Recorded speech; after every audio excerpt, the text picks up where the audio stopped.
Muchas gracias a todos por acompañarnos. Estoy con el secretario del Tesoro.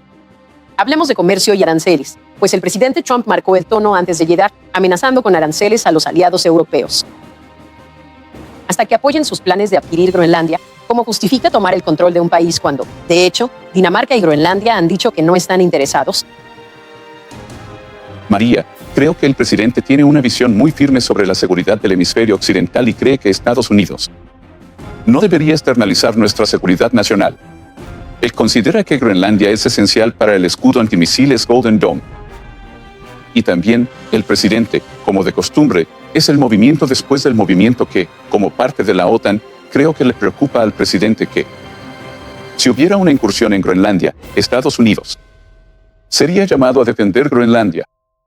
Groenlandia se está volviendo cada vez más atractiva para la conquista extranjera, y él cree firmemente que debe ser parte de Estados Unidos para prevenir un conflicto, en lugar de involucrar a Estados Unidos en un conflicto abierto y quedar expuesto. Entonces, no se espera que Groenlandia tenga la capacidad de detener cualquier misil potencial que pudiera impactar a Estados Unidos. En otras palabras, Groenlandia sin la propiedad de Estados Unidos. La propiedad hace vulnerable a Estados Unidos. ¿Es esa la principal queja del presidente? Bueno, creo que es eso y que Estados Unidos. Existe la oportunidad para Estados Unidos involucrarse ex post en una guerra cinética si otro país invadiera Groenlandia. Y ningún país va a firmar el control de Groenlandia si Estados Unidos controla Groenlandia. Secretario, ¿qué quiere decir sobre la respuesta aquí? Quiero decir, la Unión Europea está respondiendo, diciendo que no vamos a completar nuestro acuerdo comercial con Estados Unidos. Por esto, ya han convocado una cumbre de emergencia para más adelante en la semana sobre esta situación de Groenlandia. Bueno, diría exactamente lo mismo que dije después del Día de la Liberación el pasado abril. Cuando el presidente impuso aranceles a todo el mundo, le digo a todos, siéntense, respiren hondo, no respondan, no respondan. El presidente estará aquí mañana y transmitirá su mensaje. Creo que va a tener reuniones. Y, de nuevo, también hay que mantener la mente abierta. ¿Por qué esta respuesta tan rápida en cuanto a... Sabes, esto es un no. Y por cierto, María, esto ha estado en la mente de los presidentes estadounidenses durante más de 150 años. Durante más de 150 años. ¿Así que la vulnerabilidad ya se percibía incluso en ese entonces? Bueno, o el valor estratégico de Groenlandia. Y creo que, a medida que hay más rutas comerciales que pasan cerca de Groenlandia, Groenlandia se vuelve cada vez más valiosa. Secretario, ya estamos viendo una reacción en los mercados. Las tasas están subiendo en Estados Unidos. Ahora mismo han subido 7 puntos básicos en el bono a 10 años. Las tasas están subiendo en Japón. ¿Qué quiere decir sobre esta reacción del mercado que estamos viendo? Bueno, María, creo que es muy difícil disociar la reacción del mercado de lo que está sucediendo endógenamente en Japón. Así, en los últimos 2 días, Japón ha experimentado un movimiento de sexta desviación estándar en su mercado de bonos. Fuera, eso sería lo que ha sucedido en Japón. JGB. 10 años equivaldría a un movimiento de 50 puntos básicos en Estados Unidos. Por lo tanto, creo que es muy difícil desglosar las repercusiones que tiene Japón. He estado en contacto con mis homólogos económicos en Japón y estoy seguro de que ellos comenzarán a decir las cosas que calmarán al mercado. Entonces, ¿cuáles son los planes respecto a los aranceles sobre Europa? Bueno, estamos en proceso de completar un muy buen acuerdo comercial para ambas partes. Así que el plan es seguir adelante con el acuerdo comercial. Por supuesto, el presidente ha dicho que, el 1 de febrero, implementará un arancel del 10%. Si los daneses no quieren ceder Groenlandia, y es uno de los 8 países que enviaron tropas a Groenlandia. Entonces, ¿qué quiere decir sobre la alianza de la OTAN? Quiero decir, Dinamarca ha sido un aliado de mucho tiempo. La Unión Europea está unida en contra de cualquier movimiento. ¿Cómo avanza usted? Con lo que parece ser un movimiento estratégico para Estados Unidos, pero también preservando la alianza de la OTAN. Bueno, mire, creo que la alianza de la OTAN es muy segura, sólida, y gracias al presidente Trump, nunca ha estado más protegida. Cuando el presidente Trump asumió en su primer mandato, los países europeos y Canadá no estaban cumpliendo con su gasto, cuanto era porcentaje del PIB. Ahora sí lo están haciendo. Tienen mucho por ponerse al día. Y María, para ponerlo en perspectiva, desde 1980 Estados Unidos de América ha contribuido o gastado $22 billones más en defensa que toda la OTAN. Así que, aproximadamente con la misma cantidad de población, y nosotros hemos gastado 22 billones de dólares más. Eso equivale a 2/3 de nuestra deuda pública pendiente. Los europeos han estado gastando el dinero en bienestar social, en carreteras, en educación, y ya es hora de que paguen más, cosa que han aceptado hacer. Sí, muchos de ellos ya han dado el paso, como Polonia. Todos lo han hecho, excepto España. De acuerdo. ¿Y no cree que un acuerdo de seguridad en el Ártico sería suficiente en lo que respecta a Groenlandia? Bueno, creo que lo que estamos viendo con una base que hemos compartido con Reino Unido durante muchos años. El Reino Unido está cediendo la isla a Mauricio. Así que, de nuevo, puedo entender por qué el presidente cree eso para Estados Unidos. Compromiso, no queremos otro Diego García en nuestras manos. Este es un punto muy importante que usted plantea. En términos de tarifas, ¿cuánto dinero se ha generado hasta ahora a partir de ellas? Por supuesto, él. La histeria sobre los aranceles del presidente Trump ha disminuido desde abril del año pasado. ¿Cuál es la tasa de ejecución total en este momento? Sí, son cientos de millones de dólares, María. Estados Unidos. Para el año fiscal, que termina el 30 de septiembre, tuvimos una contracción fiscal. Durante el año calendario tuvimos una contracción fiscal muy grande. Así que reducimos el déficit. Por unos 200.000 millones de dólares, el número importante es el déficit del PIB. Así, el año calendario 2024 fue del 6,9%, el más alto que hemos tenido jamás. Quiero decir, heredamos un desastre. 6,9%, el más alto que hemos tenido cuando Estados Unidos no estaba en guerra ni en recesión. Así que 6,9% en el año calendario 2025, 5,4%. He pedido que ese número baje al 3% para el final del mandato del presidente Trump, y creo que vamos en camino. Entonces, has estado usando ese dinero de los aranceles para reducir el déficit, ¿verdad? Eso va al Fondo General, y ha sido una parte importante de ello. Y de nuevo, el año pasado, Estados Unidos. El bono a 10 años bajó unos 40 puntos básicos. Creo que en Francia subió unos 40 o 50. En Alemania subió 50 o 60. Estados Unidos. El mercado de bonos tuvo su mejor año de desempeño. Desde 2020, y de nuevo, volviendo a tu punto de que después del Día de la Liberación, en abril o mayo, que sería el fin del mundo, que el mundo iba a vender activos estadounidenses. Activos. Ocurrió justo lo contrario. Como secretario del Tesoro, puedo ver quiénes son los compradores de nuestros bonos, y tuvimos más participación extranjera que nunca. Y solo para aclarar, hace un momento, cuando le pregunté sobre la reacción del mercado, usted no cree que las tasas del mercado estén subiendo por esta historia de Groenlandia. Usted piensa que lo que está ocurriendo en Japón es específico de Japón. Bueno, creo que la situación de Japón, que el mercado allí, de nuevo, tuvo un movimiento de 6 desviaciones estándar. Y eso estaba ocurriendo antes de cualquier noticia sobre Groenlandia. Las tasas alemanas, francesas y japonesas suben, estas últimas se disparan. Así que quiero abordar la historia macroeconómica en un momento. Pero permítame quedarme en el tema de los aranceles un momento más porque podríamos escuchar algo de la Corte Suprema en cualquier momento. Y, por supuesto, la Corte Suprema emitirá un fallo sobre el uso de aranceles por parte del presidente durante una, entre comillas, emergencia. La razón de la IEPA por la que usted realmente ha impuesto algunos de estos aranceles. ¿Cuáles son sus expectativas respecto a la Corte Suprema? Podríamos escuchar algo de ellos esta mañana o incluso mañana por la mañana, si fallan en su contra. ¿Cuáles son las alternativas para recaudar ese tipo de ingresos? ¿Cientos de miles de millones de dólares que ya ha logrado obtener? Bueno, María, creo que es muy poco probable que la Corte Suprema anule la política económica emblemática de un presidente. No lo hizo al principio con la K, también conocida como Obamacare. Recientemente reforzaron eso.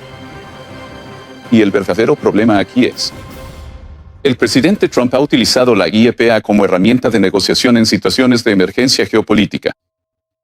Si miramos hacia atrás, los primeros aranceles bajo la IEPA fueron los aranceles al fentanilo. Así que sobre México, sobre Canadá, sobre China.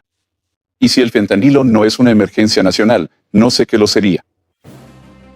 100, 200.000 estadounidenses mueren cada año, y debido a eso, México se sentó a negociar, Canadá se sentó a negociar, China, que exporta sus precursores químicos, todos se han sentado a negociar. Y estamos viendo una disminución sustancial en la protección del pueblo estadounidense. El 8 de octubre, el gobierno chino anunció controles de exportación de tierras raras para todo el mundo, no solo para Estados Unidos. Lo que habría causado un colapso industrial. El presidente amenazó con aranceles del 100% a China. Si hacían esto, mi homólogo chino, que ha sido un muy buen interlocutor, se quedó en silencio durante un par de días. Los chinos inmediatamente se sentaron a negociar y aplazaron los controles de exportación un año. Y el presidente Trump insistió en que yo negociara en nombre de todo el mundo. Así que, ya sabes, en cuanto a Estados Unidos, liderando, esto es lo que, así es como se ve el liderazgo. Se pudo utilizar los aranceles de Saifa para negociar en nombre de todo el mundo industrial. Es clave aquí. Me alegra que hayas mencionado a China. Voy a volver a hablar de China. Pero ya que estamos aquí, ¿cuál es el último calendario sobre el tan esperado acuerdo comercial bilateral con China? Tuve una reunión con mi homólogo chino aquí en Davos. Anoche, el viceprimer ministro Wu Lifeng me dijo que justo esta semana han completado sus compras de soja. Y esperamos con ansias los 25 millones de toneladas del próximo año. Le sugerí que tal vez quisiera comprar un poco más, porque el presidente Trump siempre menciona eso con el presidente del Partido 11 cuando hablan. Y han hecho todo lo que dijeron que iban a hacer. ¿Tienen tierras raras? ¿El flujo de imanes continúa o están poniendo restricciones a eso? Porque hubo informes el año pasado de que los chinos decían, enviaremos las tierras raras, pero no las enviaremos a ninguna empresa vinculada al sector de defensa y a los Estados Unidos. Militar. Están fluyendo como se esperaba. Estamos en una tasa de cumplimiento que está en el 90%, lo cual creo que es bastante satisfactorio. ¿Siguieron, aún siendo de defensa? Porque creo que intentaron hacer lo mismo con Japón también. Bueno, Japón y China se han visto envueltos en una disputa. Una escaramuza por algunos comentarios que hizo el primer ministro japonés. Así que Estados Unidos es inmune a eso. En macroeconomía, la economía de Estados Unidos funciona mejor de lo previsto. Tuvimos una lectura del 4.3% en el PIB el último trimestre. ¿Cómo evaluaría la economía de Estados Unidos? Creo que es muy fuerte y probablemente esté acelerándose. Y María, solo para aclarar, ese 4.3% del PIB fue el PIB del sector privado. O, en realidad, después de la contracción fiscal. Así que, la cifra real fue 4.7. El gobierno se contrajo un 0.4, así que eso nos llevó al 0.3. Así que ese es el PIB puro del sector privado. Y la política económica del presidente Trump, acuerdos fiscales, acuerdos comerciales y desregulación. La desregulación, que creo que probablemente es la parte más poderosa, realmente está empezando a tener efecto ahora. Así que tenemos el acuerdo fiscal, una gran y hermosa ley, aprobada el 4 de julio, que nadie creía posible, y contiene la deducción total para empresas estadounidenses, en equipos, para fábricas, para estructuras agrícolas. Por otro lado, para los trabajadores estadounidenses, las políticas emblemáticas del presidente, sin impuestos sobre las propinas, sin impuestos sobre las horas extra, sin impuestos sobre la seguridad social, deducibilidad de intereses. Préstamos para automóviles. Si compras un auto estadounidense. Así que estamos viendo este maravilloso equilibrio entre la América industrial y la América de la calle principal. También soy el comisionado del IRS y no cambiamos la guía de retenciones. Así que vamos a ver, como comisionado, puedo ver. Habrá reembolsos de impuestos muy sustanciales para los trabajadores estadounidenses en el primer trimestre. Ellos cambiarán su retención. Recibirán un aumento en sus ingresos reales. Debido a la deducción inmediata, estamos viendo un crecimiento del 12 a 14% en la inversión de capital en Estados Unidos. Y, históricamente, nunca se ha visto un auge de inversión de capital sin que el empleo lo siga. Sí, tienes un auge de inversión de capital y también un auge de productividad. El 4.7% es mucho mejor de lo que muchas personas esperaban el año pasado. ¿Espera usted que la economía, en algún momento, alcance también el 5%? Bueno, la cifra actual del PIB ahora de la Fed de Atlanta, que es un número muy volátil, ahora marca 5.3 porque, recuerde, el PIB del cuarto trimestre incluyó el cierre de Schumer. Así que parte de eso se trasladará al primer trimestre. Así que espero que podamos estar bien por encima del 3 y que la inflación siga bajando. Como dijiste, la productividad es muy alta. Tenemos la inflación medida y la inflación observada. Y con la inflación observada, creo que podemos ver que los precios ya han bajado. Y eso se reflejará en el IPC y el PCE, que son los indicadores que observa la Fed. Bueno, es un buen punto, porque todavía existe la percepción de que los precios siguen altos. Bueno, los precios están altos. La administración Biden fue un desastre para los estadounidenses trabajadores. El nivel de precios aumentó en 21, 22, 23%. Pero nuestro amigo Jason Treinard, el estratega, tiene algo llamado el índice del hombre común, y eso es, que compran los estadounidenses trabajadores. Así que una canasta de comestibles, seguros, alquiler, pagos de autos, y eso subió a mediados de los 30. Así que es muy difícil, salvo en el caso de la energía. El presidente, a través de la política de perfora, nena, perfora, ha logrado que los precios de la gasolina bajen a menos de $2 en muchos estados. El promedio nacional está por debajo de $3, incluso si incluyes el caso atípico de California. Y así podemos lograr que bajen. Y estamos trabajando todos los días para que las cosas bajen. Y la asequibilidad tiene dos componentes. La asequibilidad es el nivel de precios, pero también son los ingresos reales. Los ingresos reales han subido todos los meses desde que el presidente Trump asumió el cargo. Y como dije, creo que este año veremos un gran aumento en los ingresos reales. Vaya, y usted dijo, en cuanto a los reembolsos de impuestos, estamos hablando de miles de dólares que la gente recibirá como resultado. Podríamos ver que, para las familias trabajadoras, por cada asalariado, se podría recibir hasta $1,000 por persona. De acuerdo. Usted dijo que los precios siguen bajando, pero que aún están elevados. El presidente anunció muchas cosas, una letanía de medidas, solo en los últimos 100 días. Y quiero que nos explique algunas de estas cosas y nos diga por qué son importantes. Porque él impuso una prohibición a los grandes inversionistas institucionales para que no compren viviendas unifamiliares. Solicitó la compra de $200 mil millones en valores respaldados por hipotecas y presentó una propuesta para poner un tope del 10% a las tasas de interés de las tarjetas de crédito. Sabemos que las tasas de interés de las tarjetas de crédito siempre están por las nubes, llegando al 28%, 30% en algunos casos. Eso sin duda va a afectar las ganancias de los bancos. Y también insinuó algo sobre los 401k, que podrías acceder a tu 401k para comprar una casa. Explícanos estas medidas. ¿Por qué consideras que son tan clave, en tu opinión, para el crecimiento y para controlar los precios? Bueno, aquí, ¿por qué no empezamos desde el principio? Primero se prohibió a grandes instituciones comprar viviendas unifamiliares y valores hipotecarios. Sí. Así que la prohibición a los inversionistas institucionales en viviendas unifamiliares para quienes no son estadounidenses en Estados Unidos. Antes de la gran crisis financiera, los inversionistas institucionales no participaban en el mercado de viviendas unifamiliares. Después de la crisis financiera, los inversionistas institucionales acapararon viviendas unifamiliares. Siguen haciéndolo, y ahí existe un arbitraje fiscal injusto. Tú y yo tenemos una hipoteca. Podemos deducir el monto de la hipoteca. Los inversionistas institucionales pueden deducir el monto del préstamo, pero también pueden deducir cualquier reparación y depreciación. Así que creemos que es una buena idea sacarlos del mercado. En algún momento vamos a dar una guía para definir qué es un pequeño propietario. Alguien, tal vez tus padres para su jubilación, con unas 5, 10, 12 casas. Así que no queremos sacar a los pequeños propietarios, solo queremos sacar a todos los demás. Y lo importante aquí es que escucharás información errónea que dice que los inversionistas institucionales son el 1, 2, 3%. Eso es cierto. Habiendo estado en los mercados durante 35 o 40 años, los mercados se hacen en el margen. Y los inversionistas institucionales tienen una presencia mucho mayor en mercados en auge como Charlotte, Atlanta o Huntsville, Alabama. Así que eso es lo que han hecho. En cuanto a tener a Fannie y Freddie. Con los MBS, las hipotecas tienen dos partes. Es el rendimiento del bono a 10 años y la diferencia entre las hipotecas y el rendimiento a 10 años. Así que el propósito de eso es reducir esa diferencia. De acuerdo. Se espera que el tope a las tasas de las tarjetas de crédito reduzca las ganancias de los bancos entre un 5 y un 18%. ¿Cuál es su reacción?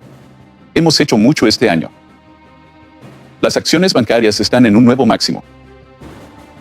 A través de mi puesto en el FSOC, el Consejo de Supervisión de Estabilidad Financiera y los 3 reguladores bancarios, la Reserva Federal, la OCC y la FDIC, hemos hecho mucho para desregular los bancos. Sus ganancias han subido considerablemente. Más importante aún, esto ha incrementado su capacidad de otorgar préstamos. Las cifras de Oliver Wyman, no las mías, estiman que hay $2,5 billones de capacidad adicional para prestar. Otra cosa en la que se ha enfocado esta administración, y en la que yo me he enfocado, son los bancos pequeños y comunitarios. Porque lo que sucedió después de la gran crisis financiera, con todas las regulaciones de Dodd-Frank, fue que teníamos bancos demasiado grandes para quebrar, pero luego, con los bancos pequeños, eran demasiado pequeños para tener éxito. En este laberinto regulatorio, hemos perdido más del 50%, el 50% de los bancos pequeños y comunitarios. Y ellos impulsan los préstamos a pequeñas empresas, préstamos inmobiliarios y préstamos agrícolas. Así que estamos tratando de recuperar eso. Sí, es un gran punto porque los agricultores realmente necesitan los préstamos de estos pequeños bancos comunitarios. Mire, secretario, quiero conocer su opinión general sobre lo que ha hecho hasta ahora, porque el presidente. El año pasado, justo después de la investidura, me senté con el presidente y le pregunté cómo quería que se viera la economía dentro de 4 años, cuando terminara su mandato. Y fue muy claro. Dijo que quería que la empresa privada fuera la que predominara. Un año después, han tomado una participación del 10% en Intel. Han tomado una participación en MP. Ahora, sé que esos son temas de seguridad nacional. Y el otro día, el presidente les dijo a los contratistas de defensa, no paguen dividendos. No recompren ninguna de sus acciones. Tienen que cumplir con lo que el país necesita en términos de producción de armamento. Entonces, ¿qué le diría a la gente que dice, miren, aquí hay un supuesto presidente y secretario del Tesoro capitalistas, y sin embargo no es la empresa privada la que dirige las cosas? El presidente les está diciendo a los contratistas de defensa qué hacer, y ustedes han tomado participaciones en estas empresas. Un par de cosas, María. Creo que lo único bueno que salió del COVID fue que sirvió como una prueba de lo que pasaría si nuestras cadenas de suministro se rompieran debido a una guerra cinética. Así que vimos que hay 5, 6, 7 industrias clave que tenemos que relocalizar. Así que todo lo que acabas de decir, los imanes de tierras raras, tenemos que liberarnos del control de China. Los semiconductores, yo diría eso. La mayor amenaza para la economía mundial, el mayor punto de falla única, es ese. El 97% de los chips de alta gama se fabrican en Taiwán. Si esa isla fuera bloqueada, si esa capacidad fuera destruida, sería un apocalipsis económico. Así que estamos relocalizando la industria de semiconductores en Estados Unidos. Con los contratistas de defensa no son diferentes a los bancos sistémicamente importantes. Existen, al igual que los bancos sistémicamente importantes, existen gracias al respaldo de la Reserva Federal, gracias a las regulaciones. Y estos contratistas de defensa le han fallado al pueblo estadounidense. Tienen 5, 6, 7 años de retraso en el cumplimiento de sus contratos. Y existen gracias a Estados Unidos. Al Departamento de Guerra. Así que no creo que sea irrazonable decirles que, hasta nuevo aviso, necesitan construir más fábricas y recomprar menos acciones. Y por cierto, María, estos directores ejecutivos están ganando 30, 50 millones de dólares al año por fallarle al pueblo estadounidense. Así que no veo ninguna discrepancia ahí. Y como dijiste, todo lo que está en tu lista, todo en tu lista es defensa nacional.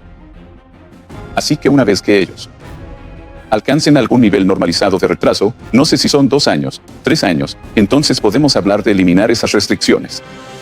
Entonces, lo que estás diciendo es que quieres que la empresa privada lidere, pero cuando se trata de seguridad nacional, el gobierno será accionista. Y de nuevo, mucho de esto no es privado. Sabes, hemos visto lo que pasa cuando los mercados libres se vuelven un poco pervertidos. ¿Por qué? ¿Qué pasa con los minerales críticos que varias empresas han intentado desarrollar? Minerales críticos, instalaciones en Estados Unidos, y los chinos llegan con precios más bajos, los superan y luego terminan en bancarrota. Así que vamos a implementar un sistema, con precios mínimos y máximos. Y cuando hablas de multilateralismo y de liderazgo de Estados Unidos, yo mismo fui anfitrión en el Tesoro el lunes pasado del G7++. Así que G7 más Australia, más India, más México, más Corea del Sur. Y estamos trabajando a toda velocidad para crear un bloque de minerales críticos donde podamos extraer, procesar y refinar minerales críticos. Y China no tendrá esa espada sobre nuestras cabezas. Entonces, ¿cuánto tiempo crees que pasará hasta que Estados Unidos sea realmente independiente en cuanto al refinamiento de estos minerales, independiente en cuanto al petróleo, etcétera? Quiero decir, sé que Estados Unidos es el mayor productor de todos modos, pero ¿esperas que sea este año, el próximo año? ¿Cuál es tu cronograma respecto a que Estados Unidos no dependa de China para estas cosas? Bueno, obviamente en cuanto a energía, ya somos independientes. Somos una superpotencia energética, más. Y yo diría entre 18 y 24 meses. Hace como 2 meses fui a mi estado natal, Carolina del Sur. Y en Carolina del Sur, por primera vez en 25 años, hay un productor allí que fabricó imanes de tierras raras. Así que están empezando a salir de la cadena de suministro. Ellos creen que en 2 años podrán cubrir la mayor parte de la demanda de imanes de tierras raras. Necesidades para Estados Unidos. Y también queremos ayudar a nuestros aliados porque la cadena de suministro es importante. ¿Qué quiere decir sobre las sanciones? Algo más en lo que usted ha estado trabajando, por supuesto. ¿Qué está planeando en cuanto a Irán y el impacto allí? ¿Realmente funcionan las sanciones? Y la misma pregunta respecto a las sanciones secundarias del 500% o aranceles a los países que compran productos energéticos de Rusia. Bien, hay 2 cosas ahí. Existen sanciones del Departamento del Tesoro. Y si observa un discurso que di en el Economic Club de Nueva York el pasado marzo, dije que creía que la moneda iraní estaba al borde del colapso, que si yo fuera un ciudadano iraní, sacaría mi dinero. El presidente Trump ordenó al Tesoro y a nuestra división OFAC, la Oficina de Control de Activos Extranjeros, que ejercieran la máxima presión sobre Irán, y ha funcionado. Porque en diciembre, su economía colapsó. Vimos cómo se hundía un importante banco. El Banco Central ha comenzado a imprimir dinero. Hay escasez de dólares. No pueden conseguir importaciones. Y por eso la gente salió a la calle. Así que esto es una porquería económica. No hubo disparos. Y. Las cosas se están moviendo de una manera muy positiva aquí. En cuanto a los aranceles del 500% para los compradores de petróleo ruso, esa es una propuesta que sigue vigente. Esa propuesta la tiene el senador Graham ante el Senado, y veremos si se aprueba. No creemos que el presidente Trump necesite esa autoridad, ya que puede hacerlo bajo la guía FDA, pero el Senado quiere otorgarle esa autoridad. Y solo para dejarlo claro, Europa sigue comprando petróleo ruso. Aún, 4 años después, siguen financiando la guerra contra ellos mismos. India comenzó a comprar petróleo ruso después de que comenzó el conflicto, pero el presidente Trump les impuso un arancel del 25%, e India ha reducido y ha dejado de comprar petróleo ruso.